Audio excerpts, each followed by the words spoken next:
মাছগুলোকে ভালো করে ধুয়ে এরকম করে কুচিয়ে নিয়েছি। এখানে আমি 4টে কাঁচা লঙ্কা দিয়েছি, আর দেখুন এখানে রসুন, আর এখানে আছে চিনে বাদাম। এখানে কড়াইতে আমি সর্ষের তেল দিয়ে দিয়েছি। এবার দিয়ে দেবো কালো জিরে। এবারে কুমড়ো পাতাটার মধ্যে দিয়ে দেবো, বাদামগুলোও দিয়ে দেবো, দিয়ে দেবো। এবার খুব ভালো করে আমি ভেজে নেব।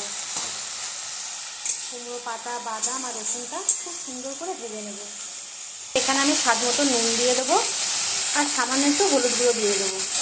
এই রেসিপিটা যাদের মুখে একদম স্বাদ নেই, যাদের জ্বর সর্দি কাশি হয়েছে, তারা যদি এরকমভাবে একবার বানিয়ে খেতে পারেন, তাহলে আপনাদের মুখে রুচিও আসবে আর খেতেও ভালো লাগবে। এটা অসাধারণ একটা রেসিপি, সময়ও খুব কম লাগে। খুব ভালো করে ভেজে নিয়েছি। এবার এটা ঠান্ডা হলে মিক্সিতে বেটে নেব। ঠান্ডা হয়ে গেছে, এবার আমি এগুলো মিক্সিতে দিয়ে বেটে নেব। মিক্সিতে খুব ভালো করে বেটে নিয়েছি। ব্যাস, রেসিপিটা পুরোপুরিভাবে রেডি।